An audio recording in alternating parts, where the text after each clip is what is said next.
morning, everyone. Energy is in the sugar kidogo. Let's stand up all.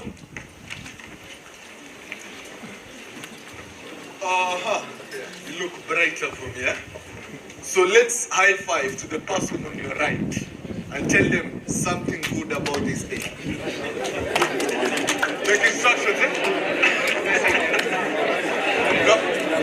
I mean a high five, yeah? So I should see a high five. High five, yeah? I should see the hands here. So the right, and then to the left. And then now clap for yourself as you sit down. Thank you all, the organizers. It's a privilege to be amongst all these bright faces today. My name is Clinton Macharia. I'm the GM of Parformance. We make people walk on fire, eh? Actual fire. Anyone who's interacted with us? Elishiba, thank you. Anyone else? Gabriel, thank you so much. So I'll try to keep it less than 20 minutes. And the way I'll structure this talk, we'll first understand where you're coming from, and then I'll give you frameworks on how to have a winning psychology, and then we'll do a short commitment. Deal? Okay, so who has ever wanted to be a teacher? This will be quite interactive. Anyone who's wanted to be a teacher? I don't know. Am I audible enough? Yes. Awesome. Who's wanted to be a teacher? Okay, what's your name? You can use this. My name is Nicole Christine. Nicole Christine. So Nicole Christine, you'll be a teacher for today. You'll be taking notes, yeah? So I want us to visualize something, yeah? Let's visualize a colleague or a friend, yeah? You have a notebook and a pen? Yes. Okay, super. So visualize a colleague from hell, yeah? What characteristics do they have? Then quick, let's shout it out. Christine will note that down, yeah? A colleague from hell. Yeah? Unajua ule mtu ambaye ukimuona, your day gets destroyed. We all have such a person, yeah? So anyone? They're snitches, write that down. They're mean. They are mean. The gents? We have colleagues, yeah? Elishiba maybe? They're uncooperative. Uncooperative? Yeah? They act like they know everything. Know-it-alls? Oh, come on. Okay, let's shift to someone from heaven. A colleague or friend from heaven. I think this one is easier. I'm adding one hell though. They mansplain a lot. Yeah? They mansplain a lot. They mansplain a lot. It's a tough one, eh? Okay, heaven. How many do you have, Christy? 5. Okay. 5 from hell, yeah? Nah. Okay, from heaven. Mr. President.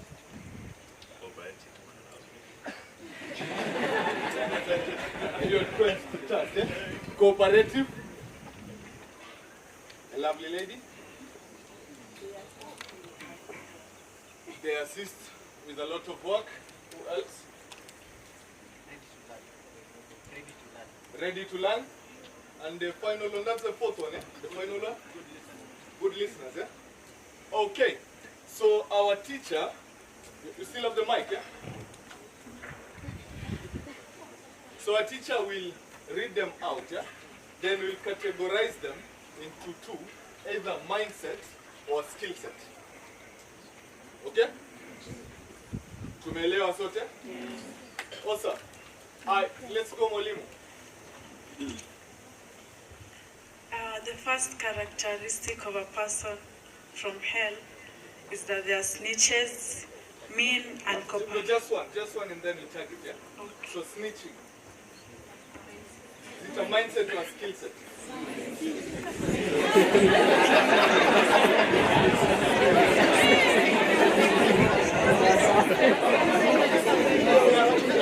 Okay, let me ask you, Let me ask you, Can you sit down in class and be taught how to be a snitch?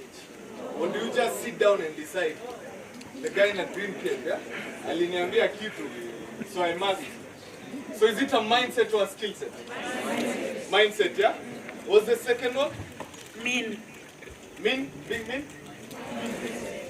Mindset? And cooperative.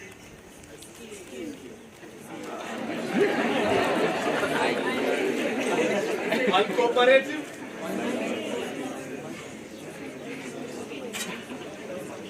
Both. Okay, you can do an M and a S. Know it alls. Know it all? Know it all? Mindset? Finally? Mansplain. Mansplaining? Is it a skill or a mindset?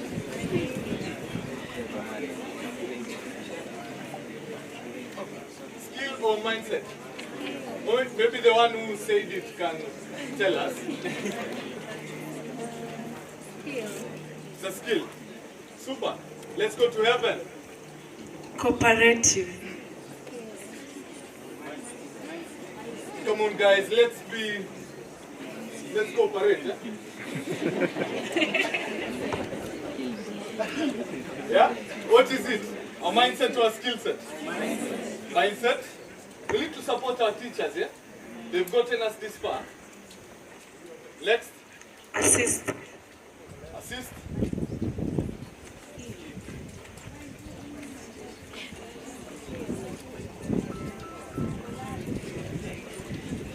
As a nation, we need confidence, yeah? So just shout it out loud. Skill set or mindset?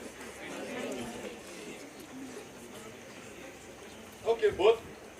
Finally? Ready to learn. So we can see where it's all going. What impacts us more? I'm not the one who's given that list, am I? It's you guys. Yeah? So mindset, yeah? So how comes mindset hyperactive the attention it deserves in our classes? That's a bigger question, yeah? But we as Peak Performance, that's why we're here today, yeah? So now let's go down memory lane, yeah? Briefly. How are these mindset formed? We all of us here operate under 3 operating systems. Mr. Sam will tell me a lot about computers, yeah? So just like computers, if you have an Apple device, what's the iOS? Oh, let me give you the answer. And if you're operating a Samsung, what's the operating system? It's Android, right? So just like phones, yeah, we also have operating systems which are programmed into us from the 3rd trimester in our mother's wombs. Are you clear up to that? So the first operating system, it's called I am not lovable. Yeah? And you find that if you grow up in a home where there is insecurity, yeah, tunaambiwa ni majembe na nani?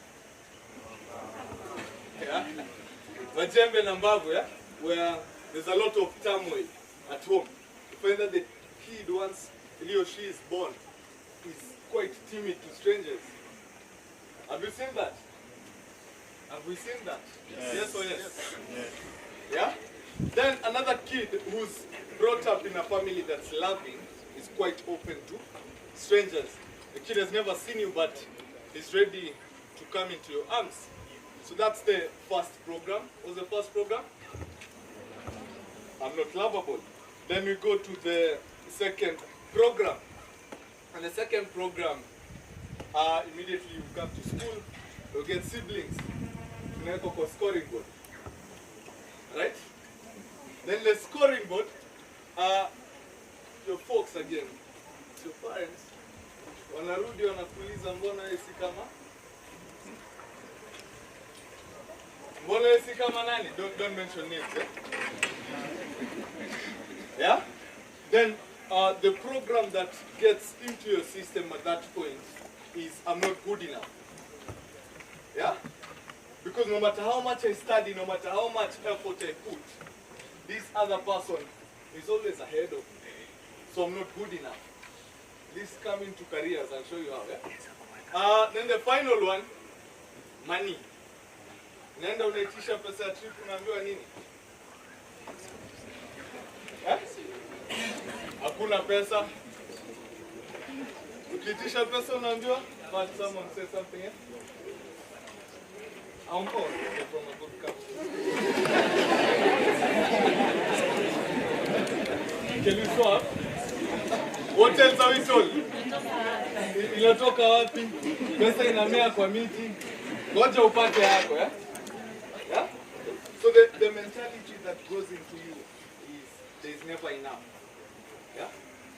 You can see someone has billions, but bado pesa ya basari inakulia. Yeah?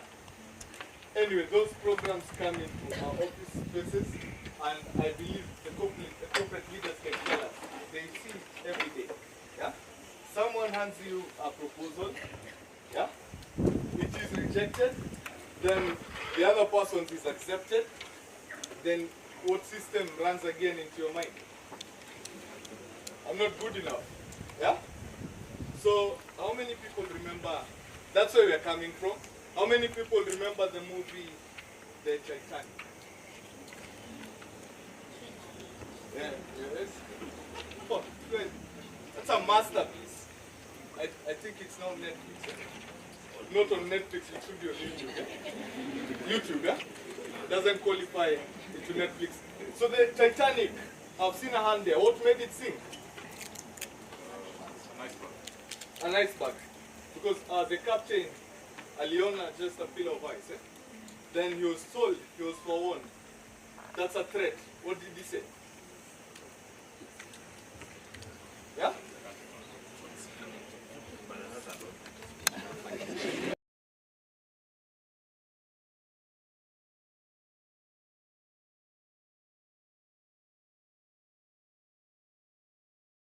Yeah? Block at the bottom. Right? That's how we operate. What we see in the physical, yeah? Hizo zote tumesema mindset. The person who mansplains, the person who's a snitch. There's something operating in between. Underneath. Sorry? So what we're seeing is just a the tip of the iceberg. So for all of us, we need to, whenever we act in a certain way, can we ask those three questions? Yeah? Which of these is coming out to me today? So peak performance, what you do is engineer human performance. Human performance. So how do we do this? We've come up with a framework. I'll take you through a little bit of it today. But all the 4 pillars. So the first pillar is on psychology. That's where it all starts. The second pillar is on execution. Now you can start taking notes. Start media class. I'm giving you the framework now. And then the third one is on activation. Yeah? And then the fourth one is on kinship. Those are the 4 pillars on how you engineer human performance. So the first pillar on psychology, you need to have the proper habits in place, the proper beliefs, yeah, and then the proper identity. Once you have the habits, beliefs, that's how you form an identity. An identity is not bestowed upon you by someone else. You give yourself an identity. Unless in extreme cases where we are indoctrinated, yeah? But most of the time that's within our control. Yeah? You can choose to be a snitch. you can choose not to. Yeah? You can choose to be excellent in all that you're doing. So that's a choice. And what matters a lot is how the self-talk we give ourselves. Yeah? So, for example, you get into a new career, and the first thing you tell yourself is, I must know everything. Now, who's ever tried knowing everything? It's impossible. Correct? So, instead of telling yourself in this new career that you're in, that you must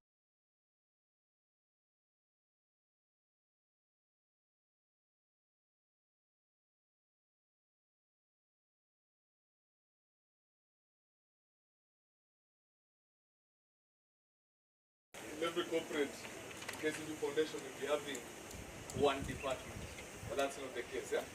The other limiting belief we tell ourselves is mistakes mean I'm falling. Yeah? I'm failing rather. Mistakes mean I am failing. So a positive talk to yourself about that will be mistakes give me information, and the list goes on and on. Yeah? So that's on the psychology, the stories we tell ourselves. Next we have execution. Execution is all about having the proper systems in place to make you win. Winning is a choice. Yeah? So how do you win? First is preparation. Preparation makes you competent. I did prepare for this presentation. I rehearsed it. Yeah? If you walk into the exam room without revising, you didn't prepare. Will you have the confidence to sit for that paper? Send into the workplace. Yeah? After preparation, you need to sit for the exam. That's taking action. Yeah? You need to act. So no matter, this applies even into all books. Mr. Sang again told us about reading self-help books. Reading them, that's the preparation part. Yeah? But no matter how many books you read, if you do not take action, if you do not apply the concepts that you've learned, then you won't make any progress. After acting, you need to reflect. This is better done at the end of each day. Yeah? In Scrum, we call it iterations. Yeah? So at the end of every day, week, monthly, can you reflect on what you had planned to achieve vis-a-vis what you have managed to achieve? And the circle goes on. So the final step is repeat. Don't stop there. You're not a plant. I believe all of you will. Sasa tumeingia job, yeah? So you've gotten into your job. How do you win the first 90 days? Yeah? Still on the execution.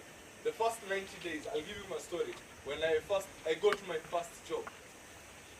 When I here, my first goal was to prove myself, yeah? Because I had a certain program running inside. So I had to overcompensate for that. Until when I was taught that the first 30 days for you don't need to prove yourself. Yeah? So the first thing you should do is observe. Yeah? Learn the people. What are the priorities of the organization? What is the rhythm of this organization? Yeah? As a first month, do what? Observe. Second month, that's the 31 to 60. Now you can start contributing based on your observations. So solve challenges, support struggling colleagues, and simplify useful works. Now you get visibility. Yeah? The third month, take ownership. Here you take responsibilities for results and growth. Correct? Yeah? So until the third month is when you need to prove yourself. Hizi zingine ni pressure za mwiba wa kujidunga. Na waambiwe nini? Waambiwe nini?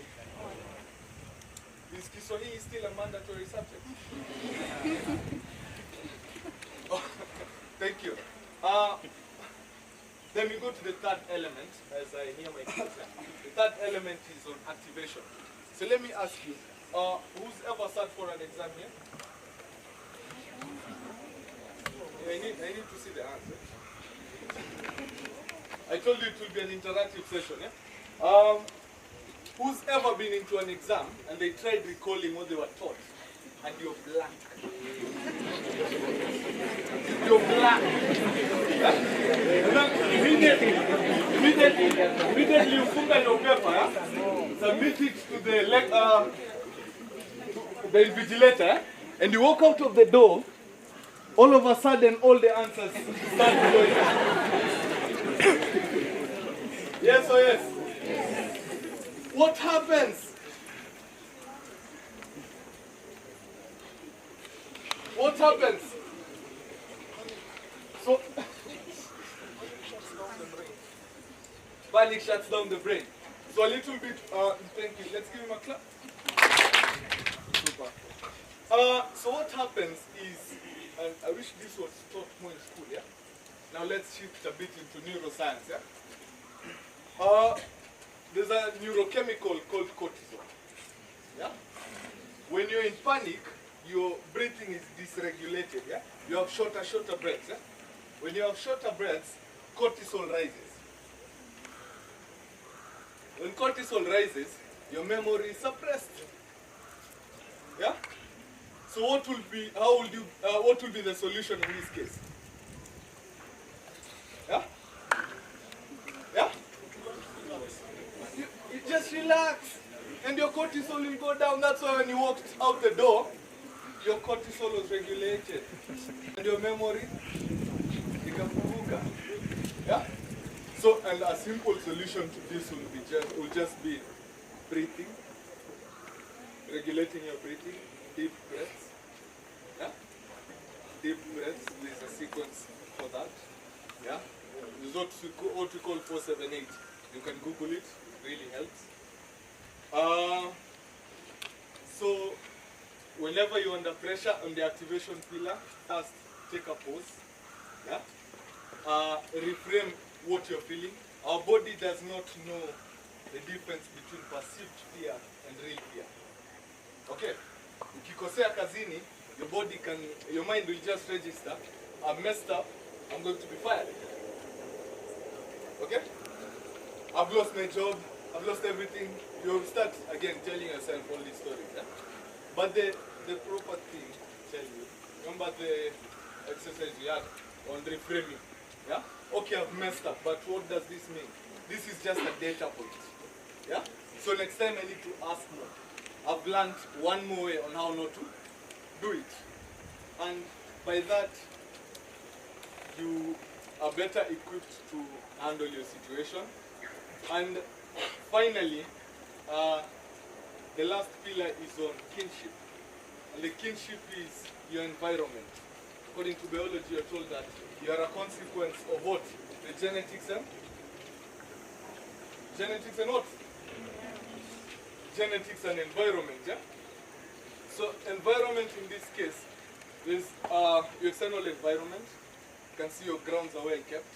That's an environment. But more deeper are the people you associate yourself with. Okay? People who you associate yourself with, one, you should share common values because that gives your life a purpose. Yeah? Next, ensures that the energy around you is a positive energy. Who has ever been around someone who can patia any new idea, they're like, it won't work. Outright. That won't work. They know I tried it, but it just won't work. So you see now, and you end up not doing it because this person influenced you. Then they also give you courage. Within the right circles, you hope them, give them that idea. They are supportive, so they give you the courage. And so the environment is important. And they also, and finally is mentors. I am a consequence of mentors. Yeah, that's why I was able to move faster in my career.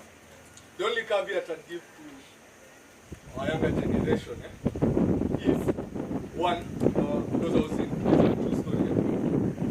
I was in a mentorship session where the mentees, one of the mentees, believed that the main role of a mentor is financially.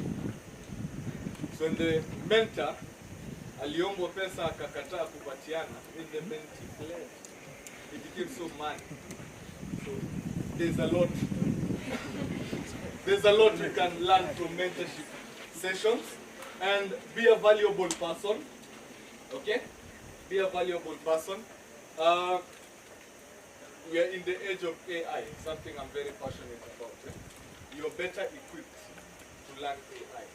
So that's something you are able to teach your mentor. So you're not always the person who's drinking from the well, but not tending to the well. Yeah? That gives you more reason at a mentor and look forward to corner. Sasa?